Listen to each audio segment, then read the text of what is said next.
It all started on what should have been a regular, quiet morning. I was standing on the porch, coffee in hand, slippers on my feet, when I witnessed something that would burn itself into my memory forever: an HOA officer raising a taser and firing it directly at my wife. Yes, my actual wife. What the officer didn't know, what none of them knew, was that my wife, Dana Morgan, was ex-Special Forces. And her old team? Already positioned.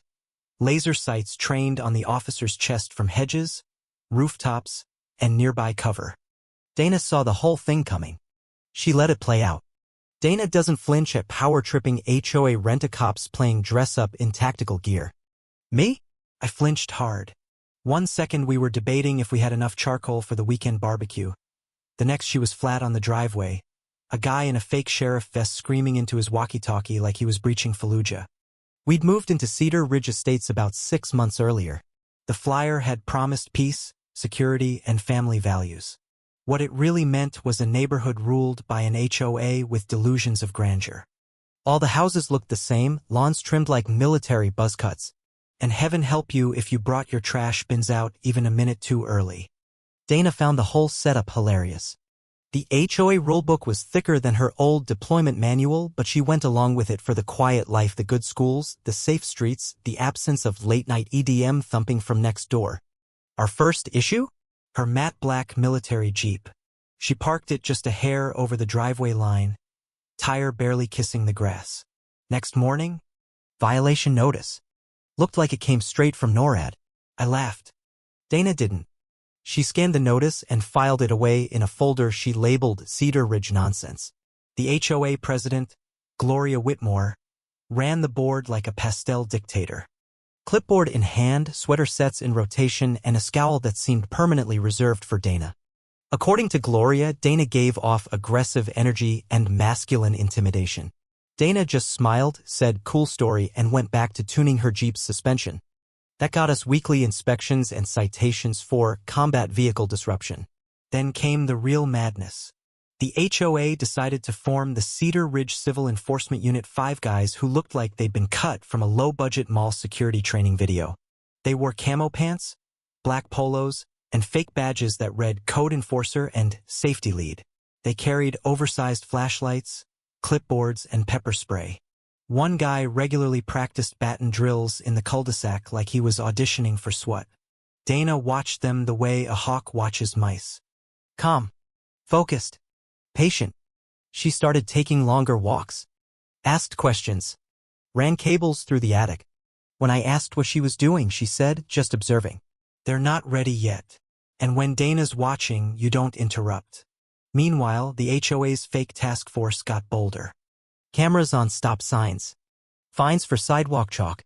They cited an elderly woman for rebellious garden gnomes, one of which had its middle finger raised. They treated it like a hate crime. Then came the day I caught one of them peeking through her window. Dana didn't scream. She asked him if he wanted to test his pepper spray against someone who'd been tear-gassed 3 times before breakfast. He left quickly. 4th of July rolled around and we hosted a cookout. Burgers, beers, a little neighborhood therapy.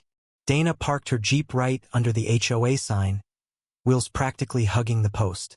Like clockwork, the enforcement squad rolled up, tactical vests strapped, citation books in hand, one guy narrating into his body cam like he was broadcasting a hostage rescue. Dana stood there silently. They issued a warning. She smiled. "You're welcome to try." That's when one of them made the mistake. He pulled out a taser and fired. Dana dropped. I froze. Red laser dots appeared like Christmas lights on their chests. Her team was in position: hedges, rooftops, alley corners. The officer holding the taser stopped smiling. Dana opened one eye and muttered, "Always wondered what it would feel like to get stunned by an amateur." She'd been documenting everything. Every citation, every intrusion, every threat. The HOA didn't back down. They doubled down. Introduced new rules banning military vehicles and aggressive displays, clear shots at her Jeep. They even rebranded their crew, the Neighborhood Stabilization Task Force. Dana laughed. She added the new citations to her now tabbed binder: violations, false citations, privacy invasions, and my personal favorite, non-compliant wind chime frequency. She didn't confront them. Not yet.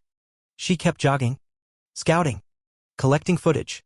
Neighbors began quietly sharing their own stories: improper tarp tension, reflective dog collars, garden hose violations. Her war room grew. And then came the sidewalk chalk debacle. Neighborhood kids had drawn rainbows and unicorns on the pavement. The HOA issued $100 fines to their families. The next HOA meeting was packed. Angry parents shouted down the board. Dana sat quietly in the back, binder in hand. The next morning, another Jeep citation. Presence of warlike aesthetic. Dana smiled. It's time.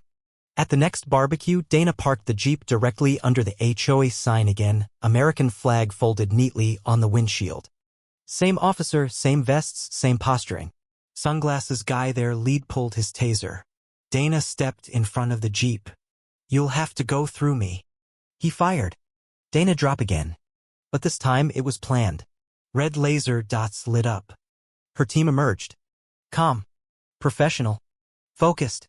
Dana sat up, yanked the wires out, rolled her shoulders and stood. You really need to recalibrate your aim. She was handed a folder. She turned to the neighborhood crowd. Everything is documented. Body cams, drones, witnesses. It's all submitted. A man in a suit stepped forward. Department of Justice, Office of Civil Enforcement. We've been monitoring Cedar Ridge since February. Today confirms enough to proceed. The Taser cop was arrested on the spot. Another officer tried to object, reminded quickly that impersonating law enforcement is a felony. Then Gloria showed up, flanked by the board. Agent Walker didn't blink. You authorized the task force. You're responsible for their actions. Gloria scoffed, tried to wave it off as private matters. Walker leaned in. Your charter expired 16 months ago. You've collected over $100,000 in illegal fines. That's not private. That's federal. She paled. Dana handed over the rest of the documents: emails, notes, proof of fraud, harassment, and abuse of power. Walker nodded. You're under investigation for fraud, harassment, and potential RICO violations. Gloria was taken away, clipboard and all. No pastel cardigan could soften that blow. By nightfall, the neighborhood was quiet. For the first time in months. A week later, Cedar Ridge's HOA was dissolved. Fines were nullified. The so-called task force disbanded. At the next emergency community meeting, someone nominated Dana for HOA president. She shrugged and accepted. Her first act? Shred the old rulebook. Her second? Ban citations, fines, and patrols wearing vests. This community will run on respect, transparency, and trust, she said. Oh, and if anyone sees a clipboard labeled Civil Enforcement Division, toss it into the nearest fire pit. The laughter was real. Genuine. Free. Dana wasn't just my wife. She was the calm storm, the patient undoing of tyranny. When they pushed, she didn't push back. She dismantled the entire system. The moral of the story? Power abused invites its own destruction. True strength doesn't posture. It observes, waits, and acts with precision.